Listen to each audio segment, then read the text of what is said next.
जय जय सिया राम।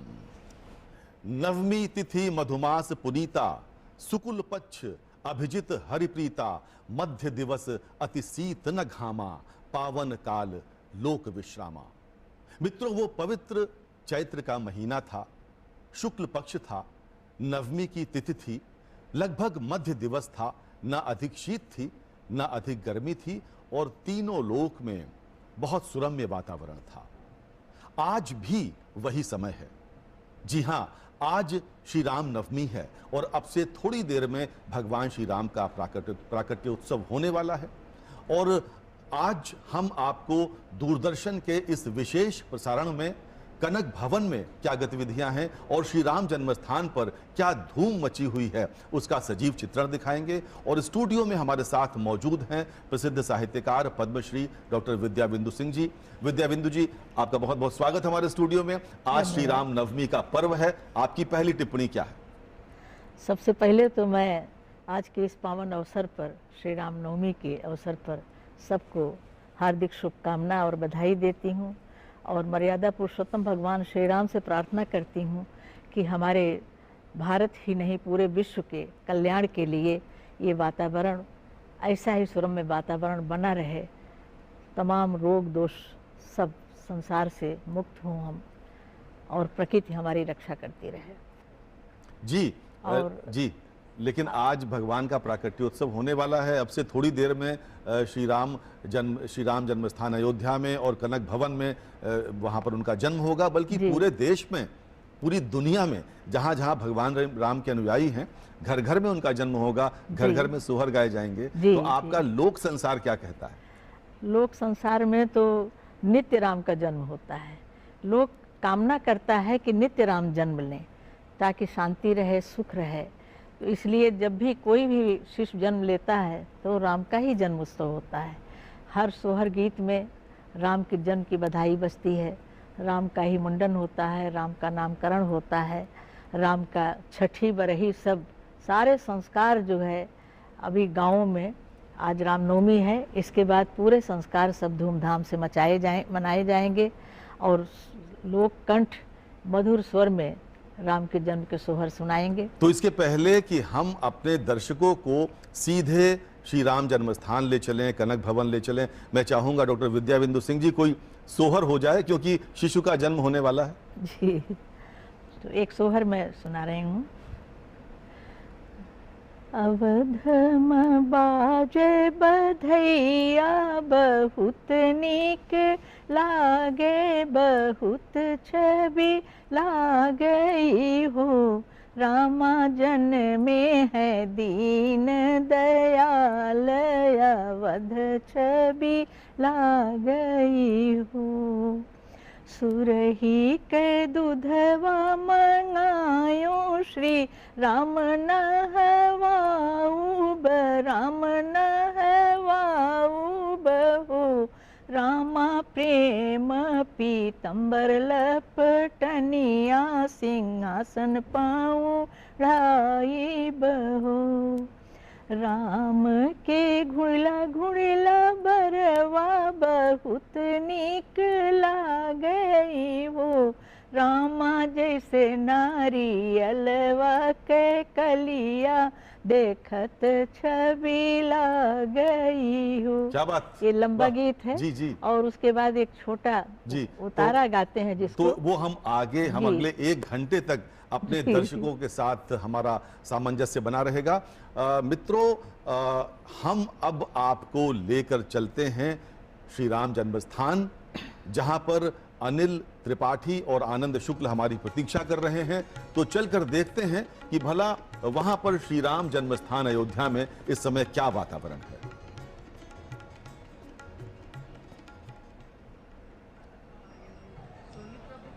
शीतल मंद सुरभि बहबाऊ,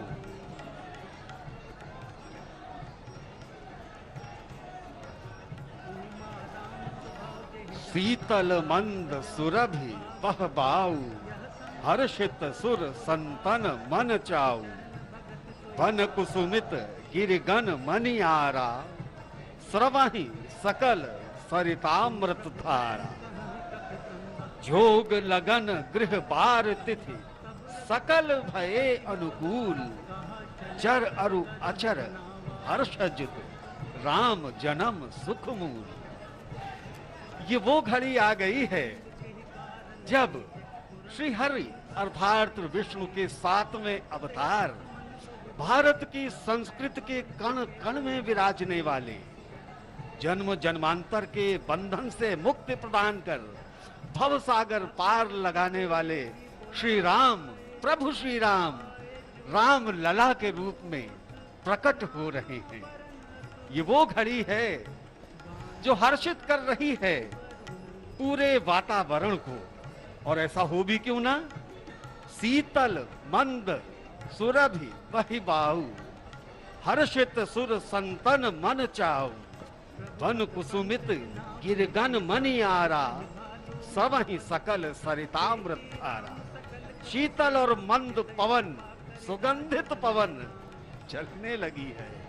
देवता गण भी हर्षित हैं और संतों के मन में तो मानो उल्लास कुलांचे मार रहा है।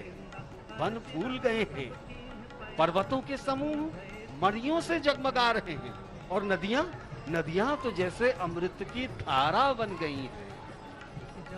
बहुत ही सुंदर, बड़ा ही अनिर्वचनीय यहाँ का माहौल है।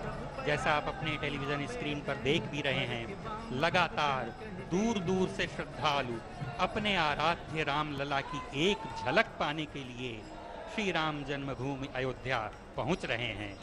लगातार लोगों की भीड़, श्रद्धालुओं की भीड़ अपने अनेक मनोरथों की गठरी को साथ में लिए हुए आ रहे हैं और अपने राम लला को नमन कर रहे हैं, क्योंकि आज उनका जन्म दिवस है। अब आपके टेलीविजन स्क्रीन पर देखिए श्री राम लला का भव्य रूप, और कुछ ही समय बाद उनका यहाँ जन्म हो जाएगा, जन्मोत्सव मनाया जाएगा, जिसके उपलक्ष्य में आज हम सभी आपसे जुड़े हुए हैं। भगवान श्री देखते ही बन रहे हैं। ये सारे श्रद्धालु जो इस समय राम लला के सामने नतमस्तक हैं, बड़भागी हैं। 500 वर्षों के इतिहास में ये पहला सुअवसर है जब राम जन्मोत्सव के वक्त उस अवसर पर श्रद्धालु इस कार्यक्रम के राम लला के दर्शन कर पा रहे हैं।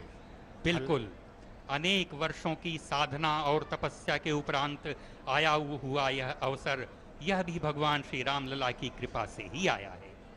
यहाँ मेकशिफ्ट स्ट्रक्चर में श्री राम लला मौजूद हैं और कुछ ही दूरी पर यहाँ से भव्य राम मंदिर का निर्माण कार्य चल रहा है और वहीं पर बाद में इन्हें विराजमान कर दिया जाएगा, जो कि श्री राम का मूल जन्म स्थान है। प्रकाशोत्सव के समय आज ऐसा लग रहा है कि पूरी अयोध्या नगरी हर्षित है। बरसहि सुमन सुमंजलि साजी, गह गहि गगन दुदुम्भी बाजी, अस्तुति करहि नाग मुनि देवा, बहुविध लामहि निज निज सेवा। नाग मुनि देव गंधर्व सभी वंदना कर रहे हैं। देव दुंदुभि का उद्घोष आकाश से हो रहा है। ऐसा वर्णन आता है जब श्री राम जी का जन्म हुआ। गोस्वामी तुलसीदास जी ने अपने श्री रामचरितमानस में बड़ा ही विशद और बड़ा ही सुंदर वर्णन इस प्रकार का किया है। और यहाँ तक उन्होंने लिखा है कि 1 माह तक ये अवसर का जो विशेष अवसर का जो उल्लास है वो ऐसा छाया रहा मानो सूर्य देव ढलना ही भूल गए थे। वो भी क्यों ना, आज राम लला का जन्म जय श्री राम। ये वो अवसर है जो युगों युगों से कल्याणकारी संदेश देता चला आ रहा है लोक को, और यही लोक आस्था जुड़ जाती है प्रभु श्री राम से जब उनके दर्शन उसे प्राप्त होते। बड़े भाग्यशाली हैं वो लोग जो आज अयोध्या की इस पावन भूमि पर पग रख रहे हैं। पुण्य प्रतापी हैं वो जो आज राम लला के दर्शन प्राप्त कर रहे हैं। साक्षात प्रभु सामने विराजे हैं आपके, आप भी दर्शन करें। बोले राम लला की जय। राम लला। अब आपने देखा कि अयोध्या में श्री राम जन्म स्थान पर किस प्रकार से क्या वातावरण है। और इसके पहले कि आपको हम कनक भवन ले चलें, हमारे साथ स्टूडियो में साहित्यकार पद्मश्री डॉक्टर विद्या बिंदु सिंह जी हैं। विद्या बिंदु जी, मैं आपसे जानना चाहूँगा कि जब भगवान श्री राम का जन्म होता है उस समय कौशल्या माता उनसे कहती हैं कि माता पुनि बोली सो मति डोली तजहु तात यह रूपा की जय शिशु लीला अति प्रिय सीला यह सुख परम अनूपा सुनि बचन सुजाना रोदन ठाना होई बालक सुर भूपा यह चरित जगावहीं हरिपद पावहीं ते न परहि भवकूपा। प्रश्न ये है यहाँ पर कि माता कौशल्या देश की महिला है, उन्होंने हरि को बालक बना दिया, तो भारतवर्ष की नारियों में भला कितना तेज और कितना क्या महात्म्य है उनका, भारत की नारियों का। माँ की शक्ति, माँ से बड़ा कोई नहीं है। इसीलिए तो ईश्वर भी जब धरती पे आना चाहता है तो माँ के कोख में अवतार लेता है। और माँ ईश्वर मान करके उतना लाड़ दुलार नहीं कर सकती, इसलिए वो चाहती है कि सामान्य बालक बन करके आप मेरे सामने आइए। और लोग मन में हमेशा ईश्वर बालक रूप में ही, अपने पुत्र के रूप में ही विराजमान रहते हैं। इतना नैकट्य है कि ये आत्मीयता वहाँ ईश्वर को भी हम इतने अपने पास कर लेते हैं कि वो ईश्वरत्व तो उसका स्वयं जो है कम हो जाता है, स्वयं वो सहज भाव से लोक में समाहित हो जाते हैं। लोग के हर घर में खेलते हैं, हर घर में उनका उत्सव होता है। वे उसी तरह बच्चे की तरह सारा नटखट अपना रूप दिखाते हैं, मिट्टी खाते हैं। माता कौशल्या जब मुंह खोलते हैं तो विराट स्वरूप देखती हैं और फिर वो जो है कहती हैं कि नहीं, ऐसा नहीं, मुझे वही पालने में झूलने वाला मेरा राम चाहिए जो मेरी गोदी में खेले। तो इस तरह माँ की ममता सबसे बड़ी है संसार में। इस भाव को दर्शाने के लिए गोस्वामी जी ने ये पंक्तियाँ लिखी हैं और राम उसी रूप में हर मन में सदैव विराजमान रहे हैं। और कौशल्या जी की ममता तो ऐसी है कि जो भी माँ है, माता कौशल्या प्रतीक बन गई है माँ का। हर स्त्री चाहती है कि कौशल्या जैसी सास मिले, कौशल्या जैसी माँ मिले और मैं स्वयं कौशल्या बनूं, अपने बच्चे को ऐसा पालूं कि वो पूरे विश्व के कंठ का हार बन जाए। क्या बात, तो ये बहुत सुंदर, बहुत सुंदर, बहुत सुंदर आपने, बहुत सुंदर आपने बात कही। और इसी भाव भूमि पर आपको ले चलते हैं ऐसे स्थान पर जिसका नाम है कनक भवन, जो अयोध्या में स्थित है, जहां देश दीपक हमारी प्रतीक्षा कर रहे हैं। तो आइए चलते हैं कनक भवन और देखते हैं कि इस समय भला कनक भवन में क्या स्थिति है, क्या उल्लास का वातावरण है, क्या माहौल है, किस प्रकार आंगन में लोग नाच रहे हैं, गा रहे हैं और वहां उत्सव मनाया जा रहा है श्री राम नवमी का, श्री राम के जन्मोत्सव का।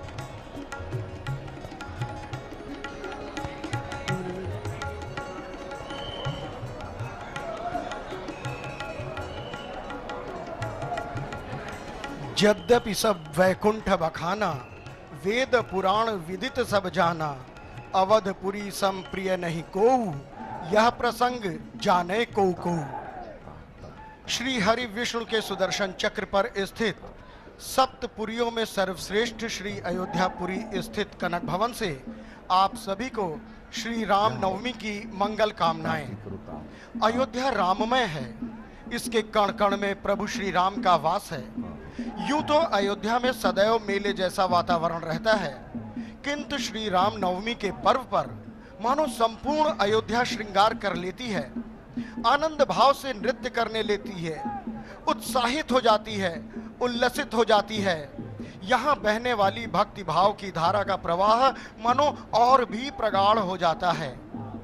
वासंतिक नवरात्रि के प्रारंभ से ही यहाँ भारतवर्ष के विभिन्न प्रांतों से ही नहीं अपितु विदेशों तक से श्रद्धालु आने लगते हैं और उनकी एक ही अभिलाषा होती है कि अपने युगल सरकार की छवि को निहार लें, एक बार उस छवि को अपने मानस पटल पर अंकित कर लें जो भक्त वत्सल हैं। मान्यताओं के अनुसार महारानी केकेई ने कनक भवन अपने सबसे प्रिय पुत्र भगवान श्री राम की पत्नी जानकी जी को मुंह दिखाई के रूप में दिया था।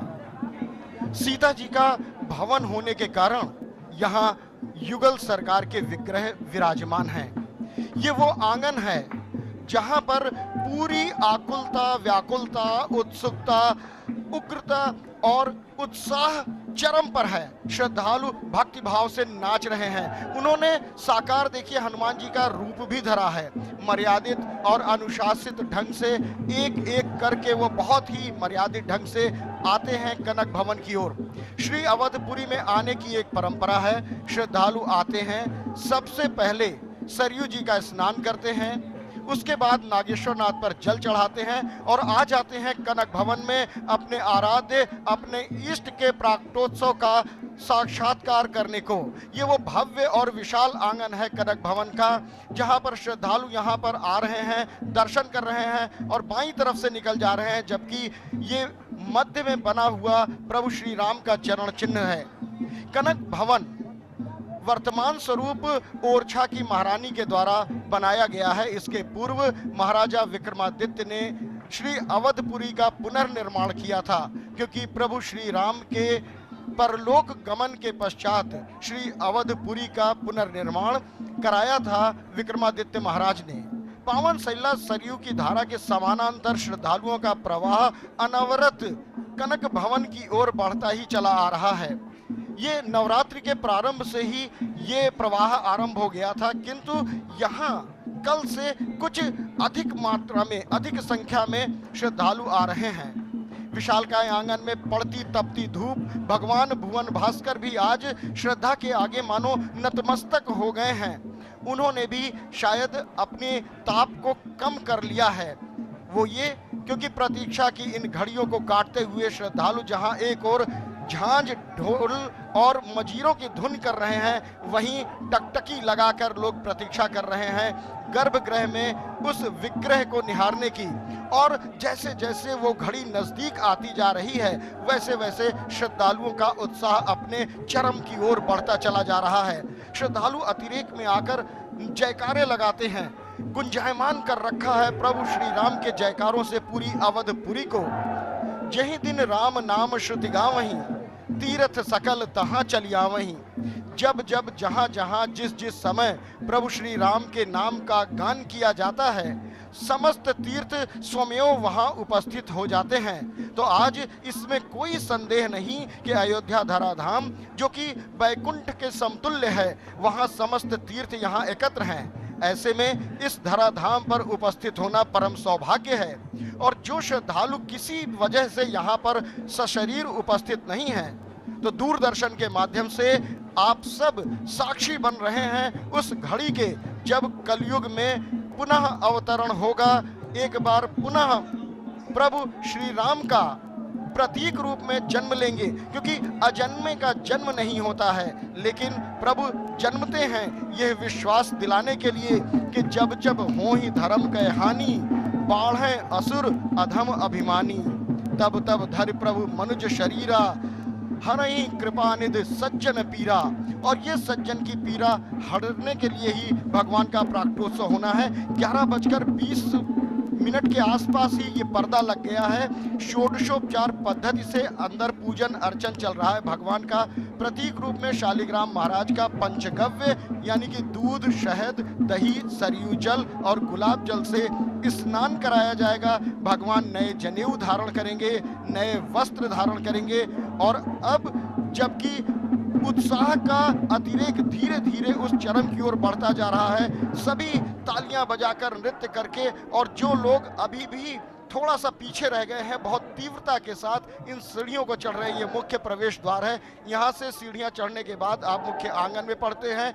ये गर्भगृह है। तालियां बज रही हैं, पुजारी जी खड़े हैं। सभी को उस घड़ी की प्रतीक्षा है कि जब प्रभु प्रतीक रूप में जन्मेंगे, और उत्साह की प्रतीक्षा की घड़ियों को काटने के लिए संगीत और भगवान का स्मरण, इन दोनों का सामंजस्य वाद्य यंत्रों के साथ उत्साह नृत्य में परिणित हो गया है। हो भी क्यों ना, त्रेता का वो युग साक्षात जीवंत हो रहा है, जब चक्रवर्ती जी महाराज दशरथ के महल के सामने कुछ इसी तरह का दृश्य रहा होगा। प्रतिवर्ष ये श्रद्धालु आते हैं। इस उत्साह से आप जोड़िए, रोमांच के ये क्षण विलक्षण हैं, अद्भुत हैं, शब्दों में व्यक्त करना असंभव। इन्हें महसूस किया जा सकता है और दूरदर्शन के माध्यम से ये एहसास आप तक पहुंच रहा होगा। बैकुंठ तो दुर्लभ है, वो मात्र योगियों और भक्तों को मिलता है, किंतु भगवान प्रभु श्री राम की धरा अयोध्या नगरी सभी के लिए सर्व सुलभ है, जहां स्वयं बैकुंठ के स्वामी ने जन्म लिया और लीलाएं की, जो सभी बैकुंठों का मूल आधार है। पट अभी भी बंद हैं, बस प्रतीक्षा है उस घड़ी की कि जब यहाँ पर पट खुले और भगवान के दिव्य दर्शन सभी को हों। पूरा कनक भवन, पूरी अयोध्या, पूरी सृष्टि प्रतीक्षा कर रही है उस घड़ी की।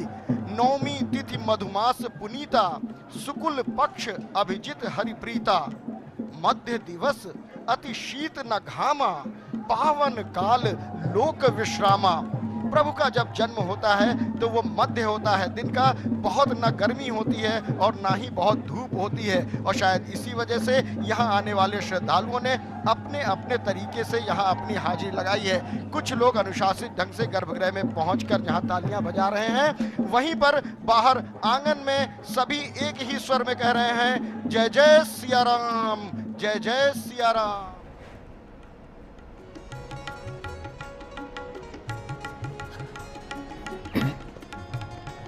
मारवाड़ी और राजपूताना शैली में बना हुआ अयोध्या का भव्य कनक भवन, जहां इस समय चारों ओर धूम मची है, लोग नाच रहे हैं, गा रहे हैं, उत्सव बना रहे हैं, क्योंकि अब से बस थोड़ी ही देर में अहिल्या पावन सत्यवाक रघुकुल नंदन भगवान श्री राम का जन्म होने वाला है। स्टूडियो में हमारे साथ हैं पद्मश्री विद्या बिंदु सिंह जी।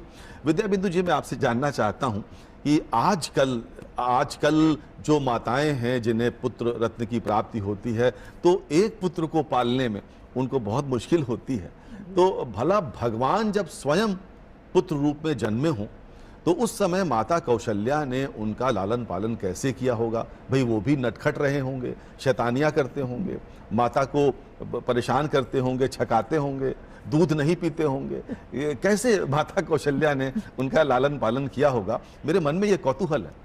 देखिए, श्री राम का जन्म बहुत बड़े तप का परिणाम है। माता कौशल्या ने कठिन तप से उन्हें पाया, शिव जी से प्रार्थना की, तपस्या की, और कहा, जब उन्होंने कहा वर मांगने, तो उन्होंने कहा आपकी तरह मुझे पुत्र चाहिए। तो शिव जी की तरह ही शिव जी ने कहा मैं आपके यहाँ अवतार लूँगा, आपके पुत्र बन करके। उसी तरह बहुत सारी तपस्या का परिणाम ऋषि श्रृंगी ऋषि का यज्ञ हुआ, उन्होंने खीर दी, और अन्य ऋषि का आता है वर्णन की, उन्होंने जड़ी दी। तो इस तप से प्राप्त जो पुत्र है, उसके जन्म का जो आनंद है, जो उत्साह है, वो वर्णनातीत है। इसीलिए जब बधैया बाजे आंगने में, राजा दशरथ सोना लुटावें, और कोई मांगने में उस दिन लज्जा नहीं कर रहा है, सब लोग नेक मांग रहे हैं खुल करके, और चारों तरफ धूम मची हुई, सोहर गाए जा रहे हैं, चैत राम नवमी श्री राम जी के जन्म भय, और धगरिन तो नेग मांगे नार की छिनौनी, और कौशल्या रानी का हार मांगे राम नहवनी।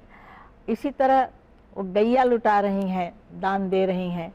और भगवान राम नटखट तो थे बाल रूप में, लेकिन कन्हैया की तरह नटखट नहीं थे। उस शुरू से ही किसी को कष्ट न पहुँचे।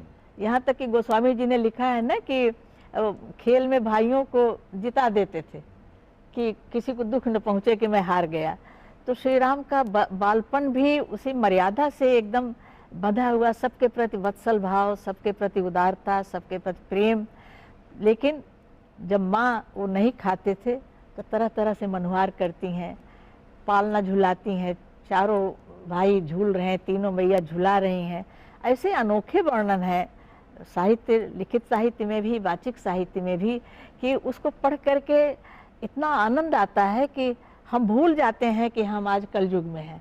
हम उस त्रेता युग में पहुंच जाते हैं जहां माता गोद में राम को लिए बैठी हैं और राम खा नहीं रहे, दशरथ जी उनकी जूठन खाने के लिए तरस रहे हैं।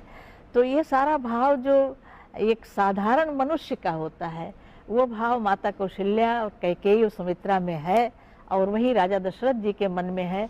और अकेले वो इन्हीं इसी परिवार के नहीं हैं, पूरी अयोध्या नगरी के वो बच्चे हैं, और सब उनको एक झलक पाने के लिए तरसते हैं। उनके जाने पर, दूर जाने पर सब व्यथित होते हैं। तो ये भाव भगवान श्री राम का था। वो बाल्यावस्था से ही ममता से भरी माँ को कभी खिजाना नहीं चाहते थे। जी जी जी जी, ठीक बात। तो ऐसी ही अयोध्या नगरी में जहाँ भगवान श्री राम ने जन्म लिया था, उनका जहाँ पर जन्म हुआ, जहाँ उन्होंने प्राकट्य अपना किया था, ऐसी पावन धाम अयोध्या नगरी कहते हैं ना। अयोध्या, मथुरा माया, काशी कांची अवंतिका, पुरी द्वारावतीश्चैव सप्तैता मोक्षदायिका। जो 7 पावन नगरियां हैं जो मोक्ष प्रदान करती हैं, उसमें से अयोध्या एक है। वहीं स्थित है कनक भवन, जिसे आप वर्तमान स्वरूप में देख रहे थे अपने टीवी सेट्स पर। 1891 में कनक भवन को वृषभानी कुंवरी ने वर्तमान रूप दिया था। एक बार पुनः आपको वापस कनक भवन लेकर चलते हैं और देखते हैं कि भला इस समय, अब जबकि कुछ ही मिनट बचे हैं कनक भवन में, इस समय क्या हो रहा है, किस प्रकार दिन के 12 बजने की प्रतीक्षा हो रही है।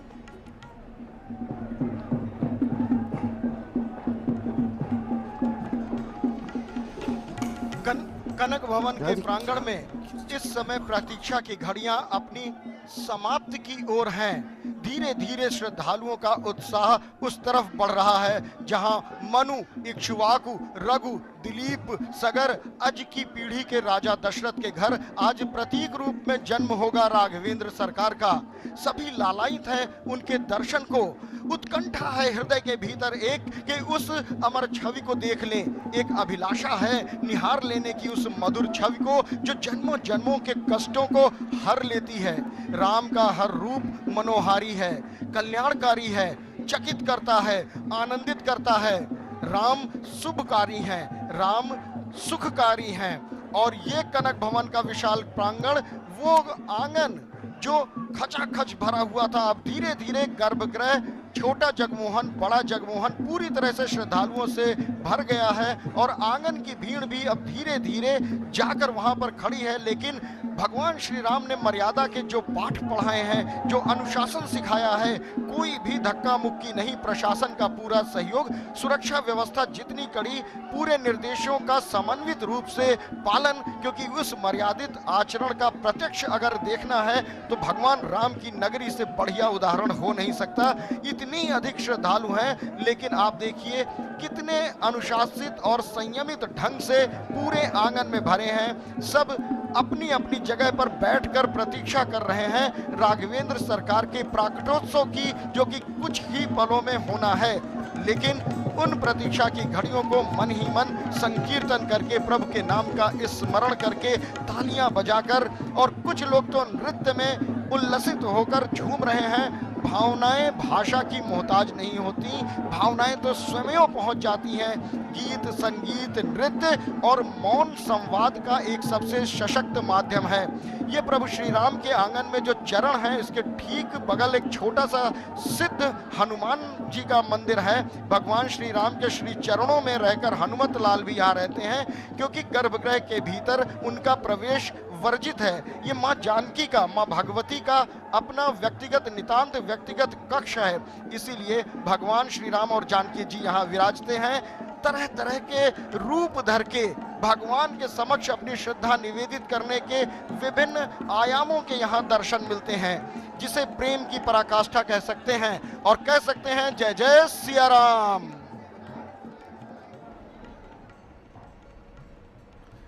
कनक भवन में भगवान श्री राम का जन्म बस अब से कुछ ही क्षणों में हो रहा है। 12 बजने ही वहां पर चारों ओर घंटे घड़ियाल बजेंगे। जो सुबह से लोगों ने उपवास रखा है, उपवास, लगातार उपवास लोग रखते हैं रामनवमी के दिन। हम देख सकते हैं दोनों दृश्य हमारे टीवी स्क्रीन्स पर हैं।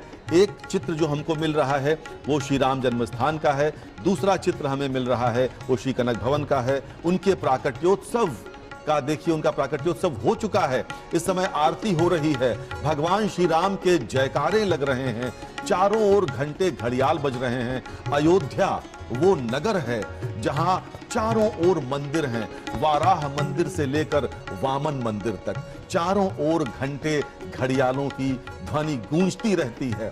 वो ये ऐसी नगरी है जहां भगवान श्री राम ने, मर्यादा पुरुषोत्तम ने जन्म लिया, जिनके लिए हम कहते हैं राम रामेति रामेति रमे रामे मनोरमे सहस्र नाम तत्तुल्यम राम नाम वरानने।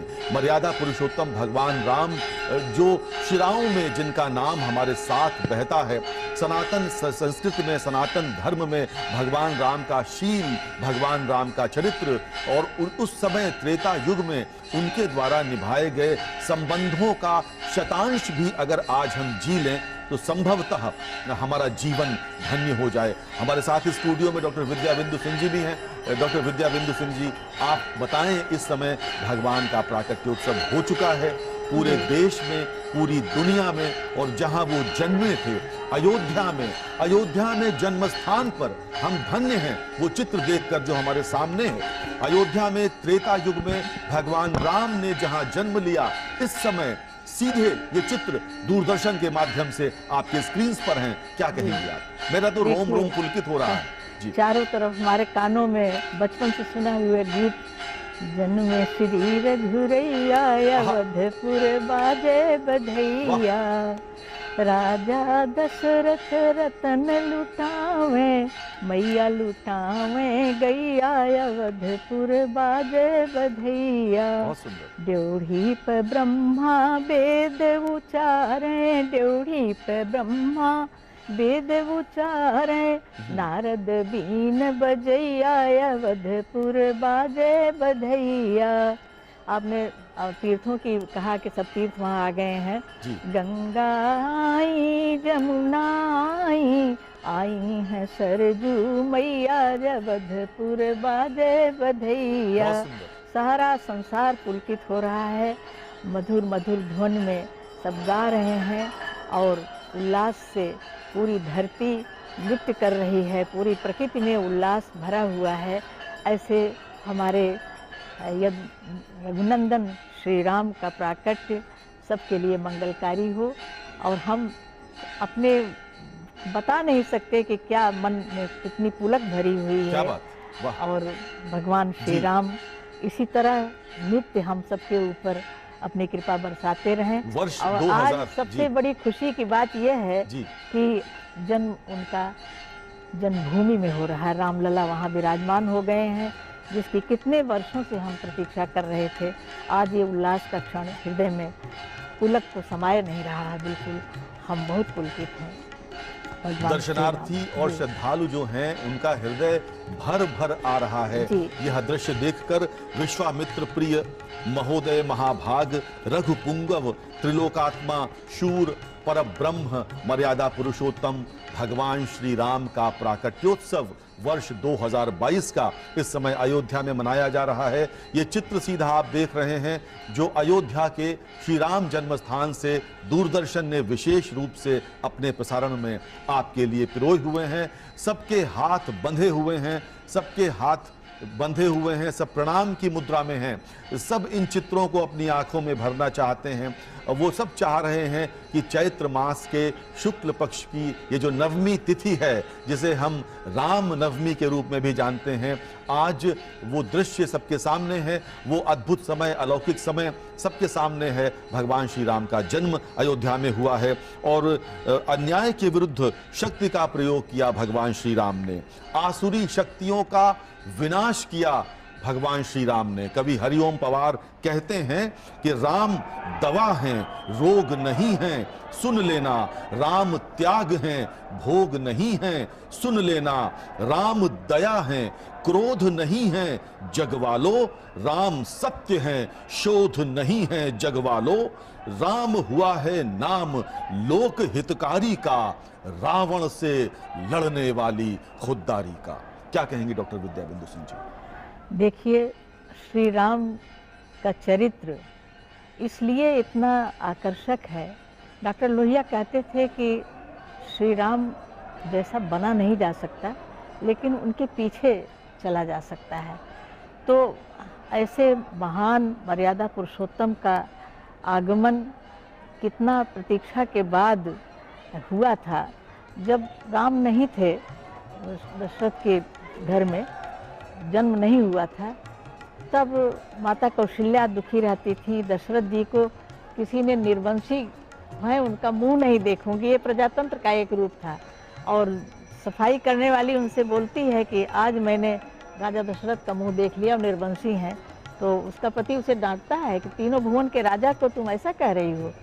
तो कहती है तुम चुप रहो, निर्वंशी हैं।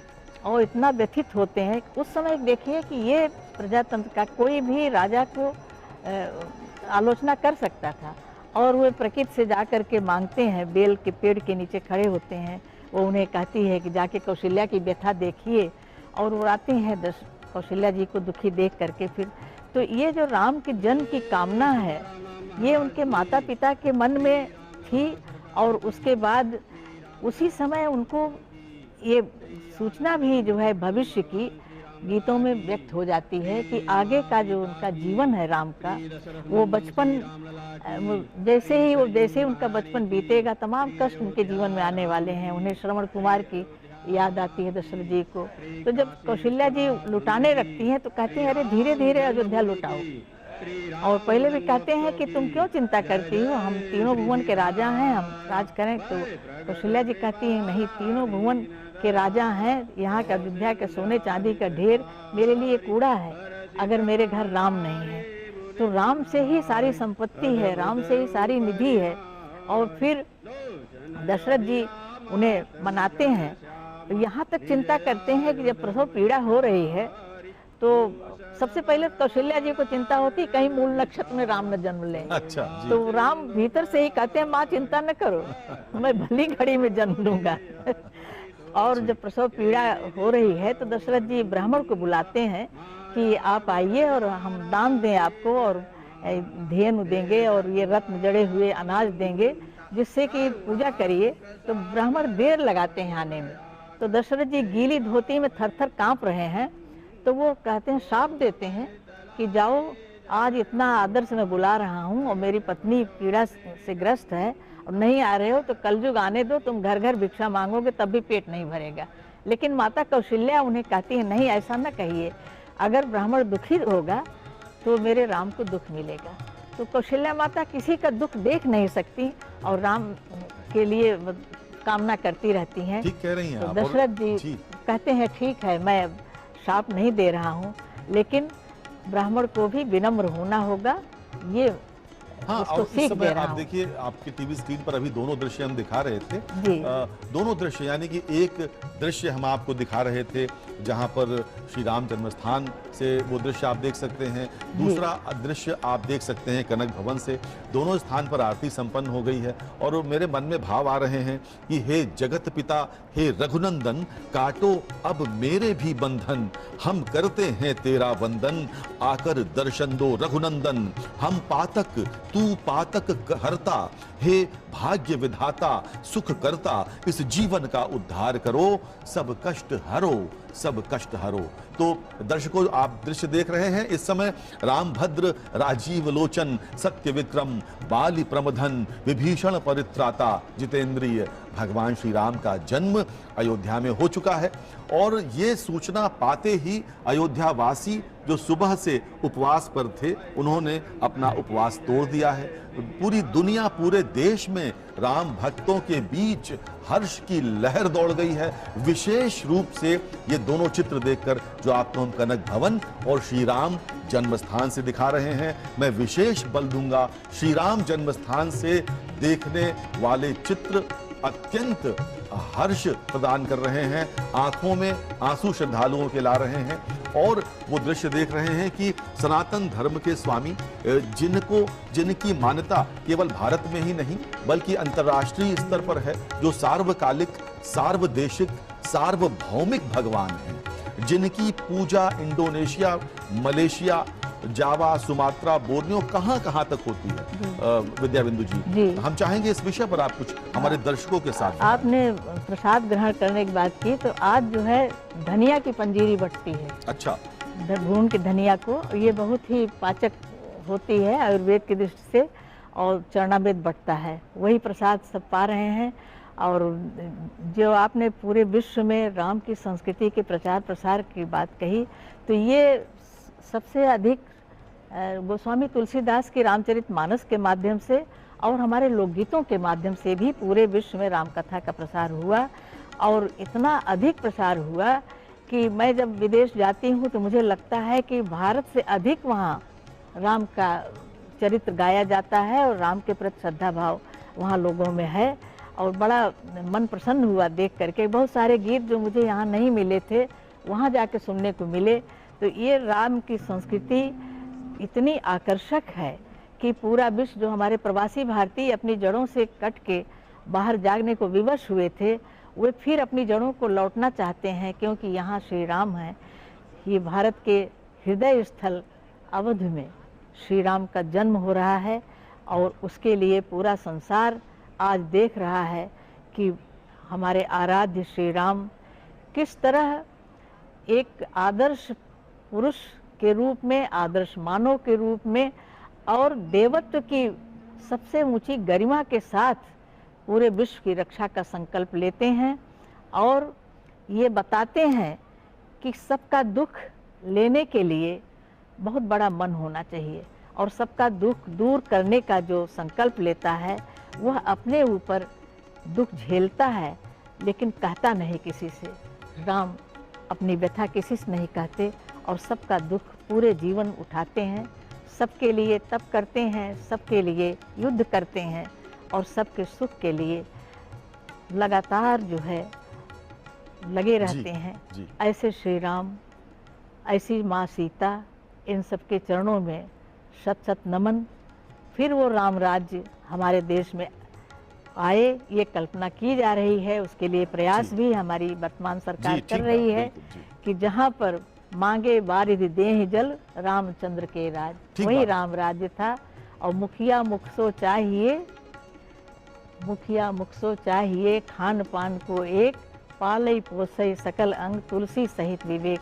ऐसे मुखिया हमारे श्री राम थे। और जहाँ परिवार का, संयुक्त परिवार का आदर्श था, वो संयुक्त परिवार का आदर्श फिर लौटे। वही राम राज्य है, वही हमारी कल्पना है, वही हमारा स्वप्न है। देखिए, बिल्कुल ठीक कहा डॉक्टर विद्याबिंदु सिंह जी आपने। और इस समय आरती जो है वो ले रहे हैं लोग कनक भवन में श्री राम जन्म स्थान पर। और देखिए, भगवान श्री राम का जन्म तो होता है, उनका प्राकट्य होता है। अवतार का, हमेशा अवतारों का प्राकट्य होता है। भगवान राम का प्राकट्योत्सव हम मना रहे हैं, श्री कृष्ण का प्राकट्योत्सव हम मनाते हैं जब जन्माष्टमी आती है। आज राम नवमी का समय है और अब हम आपको लेकर चलते हैं श्री राम जन्म स्थान, जहां पर हमारे साथी अनिल त्रिपाठी और आनंद शुक्ल हमारी प्रतीक्षा में हैं। तो आइए चलिए देखते हैं कि भला वहां पर क्या स्थिति है इस समय। सुन शिशु रुदन परम प्रिय बानी, संभ्रम चले आई सब रानी, हर्षित जहां तहां धाई दासी, आनंद मगन सकल पुरवासी। मधुर आवाज सुनकर एक बच्चे के रोने की सारी रानियां उतावली होकर दौड़ पड़ी कौशल्या के कक्ष की तरफ। और दासियां, सभी दासियां हर्षित होकर इधर उधर भागने लगी। सारे पुरवासी आनंद में मगन हो गए। तो उधर देवताओं के समूह विनती कर अपने अपने लोकों में जा पहुंचे। क्यों? क्योंकि समस्त लोकों को शांति देने वाले जगदाधार प्रभु श्री राम प्रकट हुए हैं। सुर समूह विनती करे, पहुंचे निज निज धाम, जग निवास प्रभु प्रगटे, अखिल लोक विश्राम। संपूर्ण जगत को आनंद प्रदान करने वाले, विश्राम देने वाले प्रभु प्रकट हो चुके हैं। बड़ा ही सुंदर अवसर, श्री राम का जन्म हो चुका है और इस समय यहाँ श्री राम जन्मभूमि पर सोहर भी गाए जा रहे हैं भक्तजनों के द्वारा, ढोलक मंजीरों के थाप के साथ। और हर्षित होकर लोग, मगन होकर, कुछ भक्त तो भाव विह्वल होकर नृत्य करते भी हैं। ऐसे समय में भगवान श्री राम का जन्म अब हो चुका है। सोहर गाए जा रहे हैं और दूर दूर से श्रद्धालु, दर्शन के प्यासे श्रद्धालु अपनी प्यास बुझा चुके हैं, अपने नयनों की तृष्णा को पूर्ति कर चुके हैं और निश्चित रूप से अपने अपने घर को जाते हुए यह अनुपम प्रसाद वो लेकर के जाएंगे। बड़ा ही अलौकिक, बड़ा ही सुंदर, बड़ा ही अनुपम दृश्य होता है जब यह श्री राम जन्मभूमि का अवसर, श्री राम जन्म का आता है। इस श्री राम जन्मभूमि पर, यहीं पर अत्यंत ही सुंदर स्ट्रक्चर में श्री राम लला विराजमान हैं और यहाँ उनकी अब आरती समाप्त हो चुकी है और सोहरों का गायन का जो क्रम है वो निरंतर चल रहा है। भगवान श्री राम जो कि अखिल लोक के स्वामी हैं, भगवान विष्णु के अवतार माने गए हैं, पूरे संसार के पालनहार हैं, उन्होंने अयोध्या की धरा पर जन्म ले लिया है। और गोस्वामी तुलसीदास जी ने तो बड़ा ही विशद वर्णन करते हुए श्री रामचरितमानस में लिखा है कि ऐसा लगता है कि मानो मणियों के रूप में असंख्य सूर्य उदित हो गए हों और उनके प्रकाश के कारण कब अंधेरा हुआ, कब दूसरा दिन हुआ, किसी को 1 महीने तक पता ही नहीं चला। मानो सूर्य देव का रथ अपने ही स्थान पर अपने ही आराध्य का श्री राम के बाल रूप का दर्शन करने आ गया है। और उनके अनन्य भक्त श्री कागभूषुंड भी इस समय वहीं विराजमान थे। उन्होंने ही कथा सुनाई पक्षीराज गरुण को और यह प्रसंग भी मानस में उल्लिखित है कि किस प्रकार उन्होंने भी भगवान के बाल रूप का दर्शन महाराज दशरथ के महल में अयोध्या में किया था, जहां पर इस समय श्री राम जन्मभूमि विराजमान है। ध्वज पताक तोरण पुर छावा, कहे न जाई जहि भांति बनावा। सुमन वृष्ट आकाश ते होई, ब्रह्मा नंद मगन सब लोई। ध्वज पताका और तोरणों से नगर छा गया है। जिस प्रकार से इसे सजाया गया है उसका तो वर्णन ही नहीं किया जा सकता।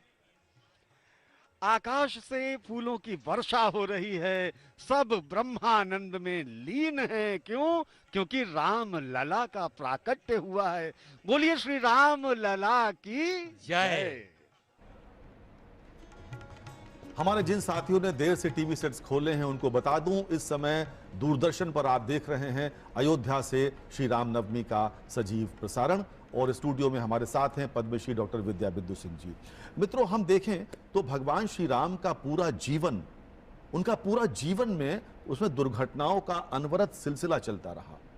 उनको वनवास हुआ, उनकी पत्नी का अपहरण हुआ, इसके अलावा बाद में उनको अपनी पत्नी को जंगल भेजना पड़ा। लेकिन भगवान श्री राम ने इस समस्याओं से घबराकर कभी भी अपने चित्त को की शांति में खलल नहीं डाला, बाधा नहीं डाली।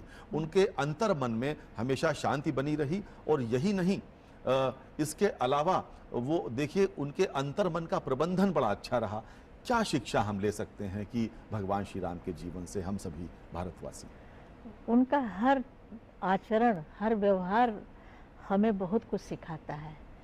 उसके बिना हम मनुष्य हो ही नहीं सकते। जो उनके जीवन चरित्र से एक संसार में जो उन्होंने लीला दिखाई, वो लीला ही नहीं, एक तरह से जीवन का पूरा रस उन्होंने बहाया। और इतने सारे रस के बावजूद वो किस तरह सबकी पीड़ा, क्योंकि शिव का रूप उनमें था जो नीलकंठ हैं, तो सबका विष पी करके और सबके लिए कल्याण करके भाव उनके मन में सदैव रहा है। ये भाव हमें हमेशा याद रखना पड़ेगा कि जो भी बड़े मन से जब वो बन जाते हैं तो उनके साथ पूरी अयोध्या जाती है, पूरा लोक जाता है श्री राम का जयकार करते हुए।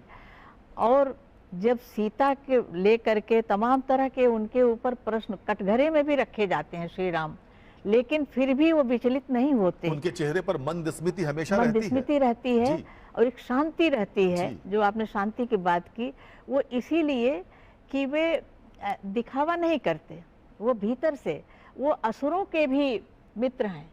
असुरों को भी कल्याण करने के लिए उनको अगर वध भी करना पड़ता है उन्हें, तो उनका उद्धार करने के लिए उन्होंने, चाहे जिसके प्रसंग को बाली को ले लीजिए, रावण को ले लीजिए, सबके प्रति उनके मन में श्रद्धा है, सबके हर एक व्यक्ति में वो गुण देखते हैं। जी बिल्कुल ठीक बात है। असुर में तो भी। हमें जी। हमें मुझे ऐसा लगता है डॉक्टर विंध्या बिंदु सिंह जी कि हम सभी लोगों को हमेशा ये बात गांठ बांध कर रखनी चाहिए कि हमारे जीवन में कितनी भी चुनौतियां आए, हमको अपनी एकाग्रता और शांति को भंग नहीं करना है और अंतर मन का प्रबंधन बेहतर रखना है। तो इसी भाव के साथ आपको ले चलते हैं एक बार पुनः कनक भवन की ओर, और कनक भवन चलते हैं और देखते हैं कि भला इस समय कनक भवन में क्या स्थिति है और वहां पर किस प्रकार जन्मोत्सव आगे बढ़ रहा है।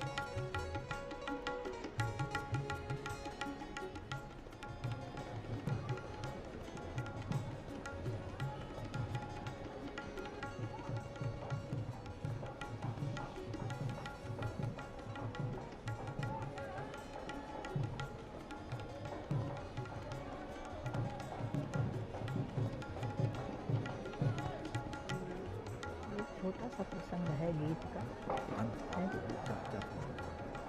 प्रसंग आनंद को पूरी तरह से व्यक्त करने के लिए वो गीत और संगीत का माध्यम बना रहे हैं। कण कण में प्रभु श्री राम का वास है।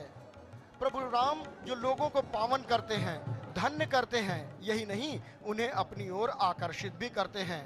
भगवान राम जहां एक ओर दर्शन देकर सबको कृतार्थ करते हैं, वहीं रमन्ते योगिनो अनंते सत्यानंदे चिदात्मनि इति नाम पदेना सौ पार ब्रह्म विधीयते।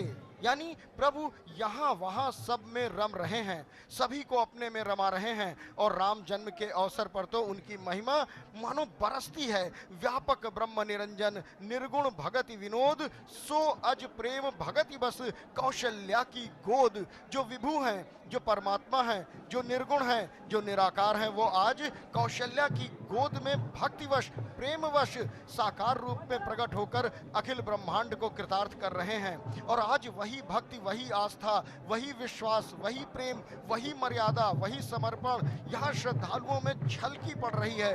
और प्रभु श्री राम उनके प्रेम से वशीभूत होकर पुनः एक बार अवतरित हुए हैं श्री अयोध्या धराधाम में। हरि व्यापक सर्वत्र समाना, प्रेम ते प्रगट हो ही मैं जाना। यह प्रेम आज अयोध्या में छलका पड़ रहा है। श्रद्धालुओं का ये प्रवाह आप देखिए, कितने मर्यादित और अनुशासित ढंग से धीरे धीरे एक एक करके यहाँ पर कम उम्र के नौजवान भी हैं तो वयोवृद्ध भी हैं, ग्रामीण अंचल से आए लोग हैं तो फिर शहरी लोग भी हैं। और प्रभु की इस विग्रह पर नजर पड़ते ही रोमांच हो जाता है, शरीर पुलकायमान हो जाता है, रोमांचित कर देता, आत्मा पूरी तरह से गदगद हो जाती है, कंठ अवरुद्ध हो जाते हैं। जन्म सफल होना क्या होता है समझ में आ जाता है। प्रभु की कृपा भयउ सब काजू, जन्म हमार सुफल भा आजू। यही भाव, यही भावना लिए शायद सभी भक्त यहाँ पर नृत्य कर रहे हैं, अपनी भावनाओं का प्रदर्शन कर रहे हैं, अतिरेक में पूरी तरह से हैं, वो आह्लादित हैं, अपने श्रद्धा, अपनी भक्ति के उल्लास को वो जोड़ रहे हैं श्री अवध की उस पावन परंपरा से जो सभी का उद्धार करती है। राम का अर्थ है सुहावना, भला लगने वाला, मन को रमाने वाला। रमे हैं रोम रोम में राम, सोवत जागत हमें निहारत, निस्दिन आठों याम। यानी हमारे देश में भगवान राम सिर्फ एक आराध्य भर नहीं है, एक इष्ट भर नहीं है, बल्कि राम एक ऐसे आदर्श हैं जिनका अनुकरण किया जाता है। भगवान राम एक मर्यादा है जिनका पालन किया जाता है। प्रभु राम एक आचरण है जिन्हें जीवन शैली बनाया जाता है। तभी तो हम लोग जब आपस में मिलते हैं तो राम राम या जय सिया राम कहकर अभिवादन करते हैं, बड़ी प्रेम से अपनी भुजा पर राम का नाम गुदवाते हैं, राम नामी से अपना तन ढकते हैं। भारतीय जनमानस की ये जो दिख रहा है इसकी बात करें तो यहाँ पर प्रभु राम की छवि इनके लिए ईश्वरीय नहीं बल्कि लोक छवि है। वो अयोध्या के लाल हैं। ठुमुक कर भगवान जब चलते हैं तो उनकी बजती पैजनियों का स्वर सरयू की कलकल में भी सुनाई देता है। काक भुशुंडी जब उनकी रोटी छीनकर भागते हैं तो हमारे राम रोते भी हैं। राम ताली बजाकर जब इसी कनक भवन के आंगन में हंसते और खिलखिलाते हैं तो दशरथ, कौशल्या, केकई और सुमित्रा समस्त अवधवासी मुग्ध हो जाते हैं। वो इतने मोहक हैं कि पुष्प वाटिका में सीता जी उनकी छवि देखकर मुग्ध हो जाती हैं। वहीं सरल इतने कि अपने परम शत्रु रावण की मृत्यु का समाचार सुनकर उनकी आंखों से अश्रु की बूंदें टपकती हैं। और ये सुंदर दृश्य देखिए, ये आनंद, ये उत्साह, ये उल्लास प्रभु के दर्शन पाने से ही होता है, प्रभु के जन्मने से ही होता है, उनके प्राकटोत्सव का साक्षी बनने से होता है। स्त्रियां नृत्य कर रही हैं, पुरुष नृत्य कर रहे हैं, ढोल, झांझ, कीर्तन, धूम मची हुई है। पूरी ये छवि देखने में हमको सिर्फ इतनी लगती है कि प्रभु आज साक्षात रूप से जन्मे हैं। हम मानस की ध्वनियों में कण कण में गुंजित है। क्षिति जल पावक गगन पवन सब आनंदित हैं। राम आगमन के सुख से अब छलक उठे हैं। वर्षों से जो भाव हृदय में संचित हैं। जय जय सिया राम। ओरछा राजवंश द्वारा इस भव्य कनक भवन का ये वर्तमान स्वरूप जो दिया गया, वहाँ से अवध बिहारी, मुकुट बिहारी, महल बिहारी भगवान श्री राम के जन्मोत्सव के दृश्य आप देख रहे थे। और इसी के साथ आपको लेकर एक बार पुनः चलते हैं हम लोग श्री राम जन्मभूमि, और चलकर ये देखते हैं कि इस समय जबकि 12 बजने के बाद लगभग 26-27 मिनट व्यतीत हो चुके हैं, इस समय श्री राम जन्म स्थान पर भला क्या माहौल है, क्या वातावरण है, क्या धूम है, और जय जय श्री राम के नारे किस प्रकार लगाए जा रहे हैं। तो चलते हैं एक बार पुनः श्री राम जन्म स्थान की ओर। श्री राम जन्मभूमि, यहाँ श्री राम लला विराजमान है और आपके स्क्रीन पर भी दिखाई देंगे समय समय पर। और देखिए, अनेक गणमान्य लोग भी अब यहाँ आ चुके हैं। धीरे धीरे वो भी अब नमन कर रहे हैं। आरती संपूर्ण हो चुकी है। भगवान श्री राम का जन्म हो चुका है। अत्यंत ही मनोहारी दृश्य यहाँ का, जहाँ श्री राम लला विराजमान, अत्यंत सुंदर मनोहर दृश्य श्री राम लला जहाँ विराजमान है, वहाँ पर इस समय लोग आ रहे हैं, दर्शन कर रहे हैं, प्रसाद ले रहे हैं। जन्मभूमि का प्रसाद लेकर के आह्लादित हो रहे हैं और अपने अपने घरों को जा रहे हैं वापस। इतनी भीड़ यहाँ हो जाती है कि अधिक समय तक रुकने के लिए नहीं किसी को कहा जा सकता। तुरंत लोग आ रहे हैं, प्रसाद ले रहे हैं और वापस जा रहे हैं। भीड़ धीरे धीरे बढ़ती ही जा रही है। सरयू स्नान करते हैं लोग और उसके बाद श्री राम लला का दर्शन करने पहुंच जाते हैं। अपने आराध्य के जन्म दिवस के अवसर को यूं ही कोई छोड़ना नहीं चाहता। और हम सब दूरदर्शन के माध्यम से आपको देखिए श्री राम लला का भव्य दिव्य दर्शन करवा रहे हैं, जहां भगवान श्री राम ने जन्म लिया। उस अयोध्यापुरी का कण कण राममय आज हो गया। यहाँ चारों ओर श्री राम के जयकारे गूंज रहे हैं। राम लला का सुंदर मनोहर चित्र इस समय आपके टीवी स्क्रीन पर दिखाई दे रहा है।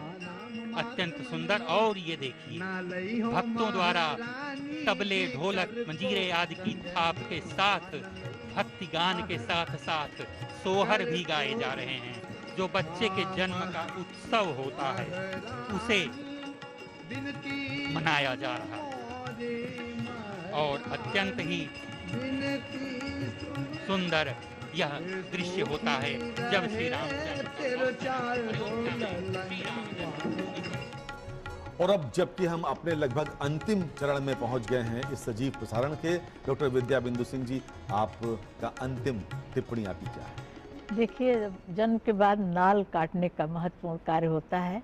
धगरिन नाल काट के खड़ी हुई है और नेग मांग रही है, कुछ भी दिया जा रहा है वो उसे कम लग रहा है।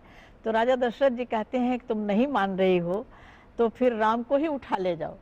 तो प्रसन्न होकर कहती है कि अगर राम मेरी कुटिया में जाएंगे तो मैं पूरी कुटिया लुटा दूंगी, अगर राम मेरे पास रहेंगे तो मुझे और कुछ नहीं चाहिए। तो ये, और दूसरी ओर कौशल्या जी मारे उत्साह के सब कुछ लुटा दे रही हैं। दशरथ जी कहते हैं कि कौशल्या धीरे धीरे अयोध्या लुटाओ, क्योंकि राम को वन जाना है, राम आगे दुख झेलना है। तो कहती हैं कि भले दुख होगा लेकिन आज मैं कुछ भी नहीं बचा के रखूंगी। उधर कैकेयी कहती हैं कि कौशल्या जी, दीदी धीरे धीरे पटना लुटाओ, धीरे धीरे अयोध्या लुटाओ, राम को वन जाना है। तो माँ कहती हैं कि भले ही राम बन गई हैं, लौट घर आई हैं, मेरा बंध्या का नाम छूट गया, मुझे मेरे राम मिल गए, इससे बड़ा सुख और क्या होगा। मैं अपने राम को पाकर सब कुछ न्यौछावर करने को, सब कुछ लुटा देने को तैयार हूँ। ऐसे श्री राम हर घर में जन्म लेते रहे। इसी प्रकार राम इतिहास नहीं बने हैं, राम मिथक नहीं हैं, राम सर्वत्र हैं, हर कण में हैं, हमारे मन में हैं। इसी तरह वो विराजमान रहें। उन्हें सत सत नमन। ठीक बात, बहुत अच्छी बात कही आपने डॉक्टर विद्या बिंदु सिंह जी। श्री राम नवमी का उत्सव हम सब ने धूमधाम से मनाया। हमने व्रत किया, उपवास किया, नृत्य हुआ, गान हुआ, लेकिन वास्तव में राम नवमी तभी सार्थक होगी जब भगवान राम के चरित्र को, भगवान राम के जीवन को हम अपने जीवन में उसका शतांश भी उतार सकें। अगर उसका एक छोटा सा भाग भी अपने जीवन में हम उतार कर ला सकें। इस घोर कलयुग में जबकि मानवों के आपसी व्यवहार, एक दूसरे के प्रति संबंध लगातार वो दूसरी दिशा में जा रहे हैं, भगवान राम का चरित्र हमको सही मार्ग पर चलना सिखाता है। वो आपसी सह संबंधों को जीना सिखाता है, कठिन परिस्थितियों में न घबराना हमको सिखाता है, और हमें यह भी सिखाता है कि किस प्रकार हम अपने पूरे जीवन को, सभी संबंधों को निभाते हुए अच्छी तरह से इस जीवन को गुजार सकते हैं। तो भगवान राम के बारे में मैथिली शरण गुप्त की इन दो पंक्तियों के साथ हम अपनी बात को विराम देते हैं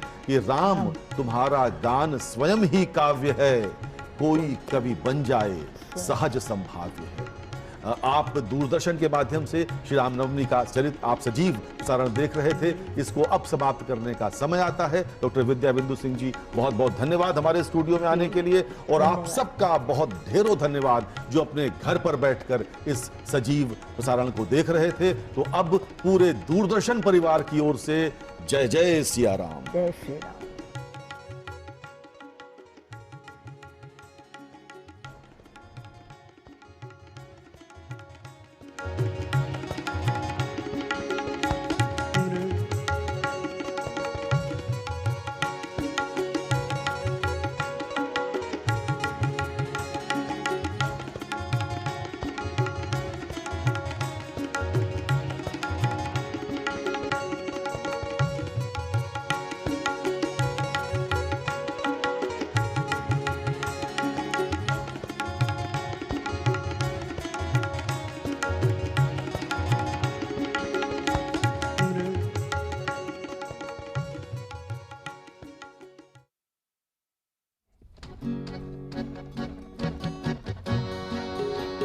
कीर्तन कीर्तन कीर्तन कीर्तन ही इस कलयुग का सर्वोपरि साधन है ईश्वर की प्राप्ति का।